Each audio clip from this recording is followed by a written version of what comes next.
TFSA를 그렇게 쓸 생각조차 하지마. 콜라 뚜껑 열면 김태형. 자, 오늘은 TFSA에 관해서 알려줄 거야. 나는 내 주변 사람들이 모두 다 돈을 많이 벌었으면 좋겠거든. 돈을 많이 벌려면 투자는 선택이 아닌 필수로 생각하는 거기도 하고, 캐나다 사는 사람으로서 텍스를 내지 않고 돈을 벌 수 있게 해주는 이 TFSA라는 것은 엄청난 프리빌리지거든. 그래서 주식 투자를 할 때 알아야 할 TFSA에 관한 것들을 알려주도록 할게. 잘 들어. 일단 TFSA가 뭔지 아주 간략하게 설명을 해주자면, TFSA에다가 돈을 넣고 그 돈으로 주식 투자를 해서 벌면 그 번 돈에 텍스를 붙지 않게 해주는 계좌의 한 종류야. 가끔 TFSA나 RRSP에 돈을 넣어두면 그냥 조금씩 돈이 불어나는 걸로 생각하는 사람들이 있는데, 그거는 몇몇 은행에서 자기네들이 일반 세이빙스 어카운트처럼 돈을 넣어두면 이자를 쳐주는 개념으로 운용하는 것이 있어서 그런 것 같거든. TFSA를 그렇게 쓸 생각조차 하지마. 하지 말라고. 그냥 하지마. 우리가 주식 투자를 할 때 쓰는 TFSA는 좀 더 정확하게 Self-Directed TFSA라고 부르기도 하거든. 일반적으로 TFSA를 말할 때는 그 Self-Directed TFSA를 말하는 거니까 그렇게 알아두도록 해. 쉽게 말하면 은행에는 세이빙스 어카운트도 있고 체킹 어카운트도 있고 여러 종류의 계좌가 있지. 마찬가지야. TFSA나 RRSP도 그냥 계좌의 한 종류라고 생각하면 이해가 쉬울 거야. 이런 계좌는 몇몇 은행들이나 브로커들을 통해서 만들 수 있어. 일반적으로 주식을 할 때는 은행을 통해서 하는 걸 추천하지 않고 브로커들을 통해서 하는 거를 추천하거든. 왠지는 묻지 말고 일단 TFSA에 관해서 설명을 다 하고 마지막에 내가 어떤 브로커를 쓰는 게 좋을지 설명을 해주도록 할게. 일단 TFSA를 누가 만들 수 있냐?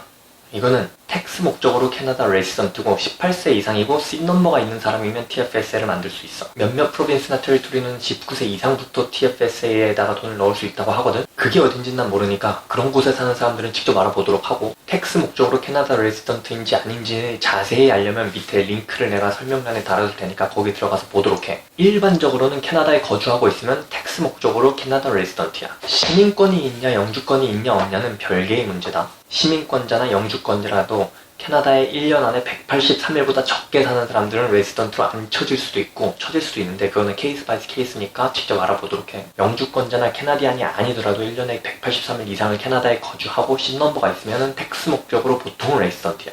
캐나다를 막 와서 183일이 아직 안 된 사람들도 거주를 하러 온 거잖아.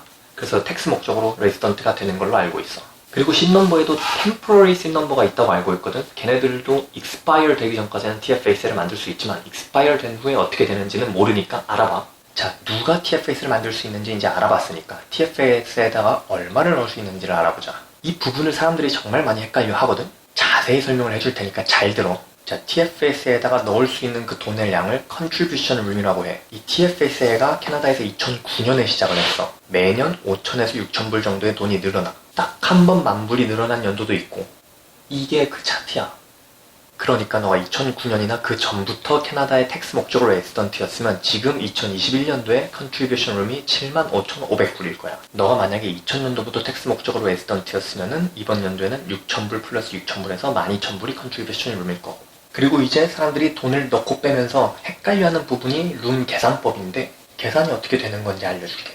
일단 정확히 알아야 될 부분은 이 Contribution Room은 너가 돈을 얼마나 contribute 할 수 있는지에 대한 룸이야.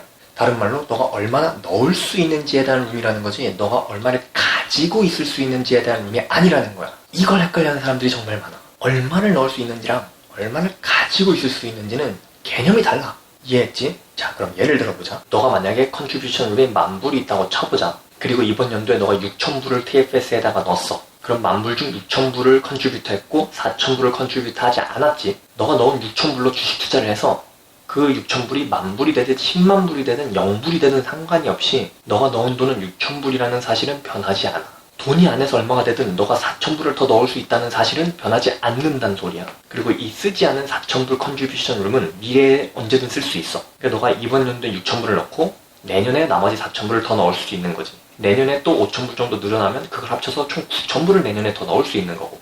그러니까 안에서 돈을 잃든 벌든 컨트리뷰션 룸은 영향을 받지 않는다는 소리야. 예를 들어 너가 6,000불을 넣었어. 6,000불로 주식을 샀는데 주식값이 0불이 됐어. 너가 가지고 있는 돈이 0불이 되어도 너가 6,000불을 넣었다는 사실에는 변함이 없지. 그렇기 때문에 너는 룸이 4,000불밖에 남아있지 않는 상황이 돼버리는 거야. 그리고 룸 계산할 때 알아야 될 또 하나가, 너는 TFS에 넣은 돈을 언제든 은행으로 다시 뺄 수 있어. 그거를 withdraw 한다고 하는데, 그걸 뺀다고 해서 그 돈을 다시 넣을 수 있는 건 아니야. 바로 그건 달력으로 다음 연도가 되었을 때 그만큼을 다시 넣을 수 있어. 그러니까 너가 만약에 이번 연도 3월에 6천을 넣고 7월에 6천을 뺐다고 쳐보자. 그러면 너는 내년 1월이 되기 전까지 그 6천불을 다시 넣을 수 없는 거야. 하지만 이번 연도에 쓰지 않았던 그 4천불어치는 그대로 넣을 수 있지. 이 부분에서도 헷갈려하는 사람들이 있는데 딴 거 생각하지 말고 그냥 이렇게 생각해. 너가 얼마를 이번 연도에 빼든 다음 연도에 그만큼을 다시 넣을 수 있다. 이걸 정리해보면 너가 TFAS에서 돈을 벌고 빼면 컨트리뷰션 룸이 늘어난다고 해석할 수가 있고, 안에서 돈을 잃고 빼면 컨트리뷰션 룸이 줄어든다고 해석할 수도 있어. 그걸 다르게 해석하면 너가 안에서 잃어도 빼지 않으면 컨트리뷰션 룸이 줄지 않는 거고, 안에서 벌어도 빼지 않으면 컨트리뷰션 룸이 늘지 않는다는 거지.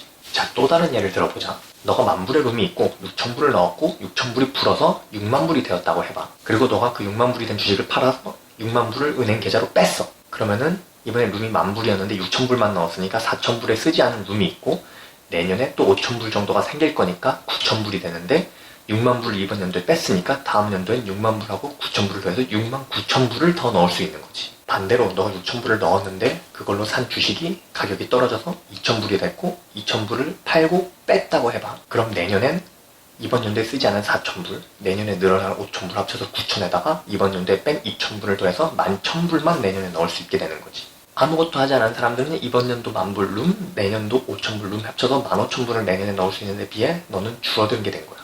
그러니까 TFS로 투자를 할 땐 돈을 불려서 빼도록 해. 알았지? 그리고 또 오버 컨트리뷰션이라는 게 있는데, 이 룸 계산을 잘해야 오버 컨트리뷰트를 하지 않을 수가 있어. 실수로 오버 컨트리뷰트 하게 되면은 오버된 만큼 매달 1%의 텍스를 내게 되거든. 원래는 TFS에는 텍스 신고를 아무것도 하지 않아도 되지만, 이렇게 오버 컨트리뷰트 했던 경우라든지 텍스를 내게 돼야 되는 경우가 생기면 그것 때문에 텍스를 작성해야 되는 일이 생겨. 그럼 텍스를 내야 되니까 손해도 보고, 텍스 리턴할 때 텍스 리턴이 더 복잡해지니까 머리도 아파. 그러니까 실수로라도 오버 컨트리뷰션 하지 않도록 해.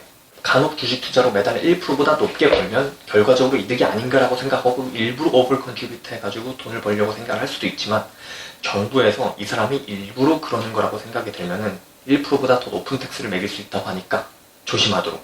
자, 그리고 TFS에 있는 돈은 텍스 리턴 때 아무 신고도 하지 않아도 된다고 했잖아. 내가 6,000불을 넣었는데 60,000불이 되든 60,000불이 되든 0불이 되든 텍스 신고를 할 게 없다는 소리야. 그러니까 이 TFS는 합법적으로 정부한테 돈을 뺏기지 않을 아주 좋은 도구라는 소리지. 그러니까 우리는 목표를 이 TFS로 가능한 젊을 때 2밀리언을 만드는 걸 목표로 삼는 거야. 그게 나의 목표거든. 자, 근데 이 부분에서 알아야 할 것이 있어. 이 TFS라는 계좌는 투자를 하라고 만들었지 트레이딩을 하라고 만들지 않았어, 정부에서. 그러니까 TFS로 데이 트레이딩을 한다든지 정부가 보기에 이 사람이 투자보단 트레이딩을 하는 사람인 것 같다라고 판단을 하게 되면 어디시 들어올 수 있거든?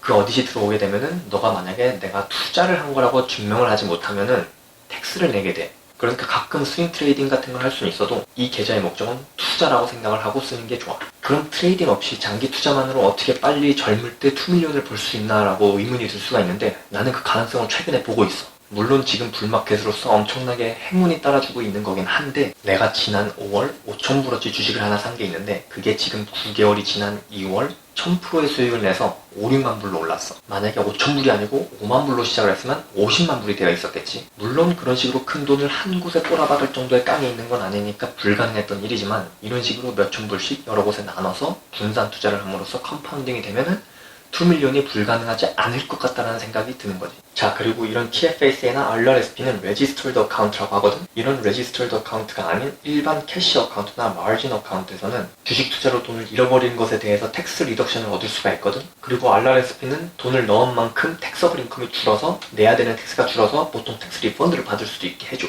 하지만 TFSA는 그런 것이 없어. 그러니까 텍스를 내지 않아도 되지만 텍스 리덕션도 없다. 이렇게 알아두면 좋겠어. 그리고 그렇게 중요한 건 아닌데, TFS에서 미국 주식을 샀는데 미국 주식이 디비던드를 주는 회사면은 그 디비던드에 대해서는 15% 위스홀딩 텍스가 붙어. 이 위스홀딩 텍스는 알아서 떼지고 내 계좌에 들어오니까 너가 계산을 하거나 텍스 신고를 할 필요는 없어. 그리고 애초에 디비던드로 돈을 벌려는 것보다는 주식을 싸게 사고 비싸게 팔아서 돈을 벌려는 게 목적이기도 하고, 디비던드는 애초에 세 발의 피밖에 안 나오고 그 세 발의 피의 15%가 위스홀딩 텍스로 붙는 거니까 그렇게 신경 쓰지 않아도 돼. 자, 그럼 마지막으로 일반적으로 캐나다에는 가장 많이 쓰이는 브로커 3개가 있어. 퀘스트레이드, 웨스트심플, 인터랙티브 브로커. 자, 그럼 TFS에 관해서 여기까지 알면 주식 투자를 할 수 있을 거고, 개개인에 맞는 텍스 관련 문제가 있으면 나한테 묻지 말고 직접 알아보고, 밑에 TFS에 관한 링크도 달아둘 테니까 그거에 들어가서 직접 보는 게 도움이 될 거야. 자, 그럼 우리 다 같이 TFS 안에서 2밀리언을 벌 때까지 달려보자.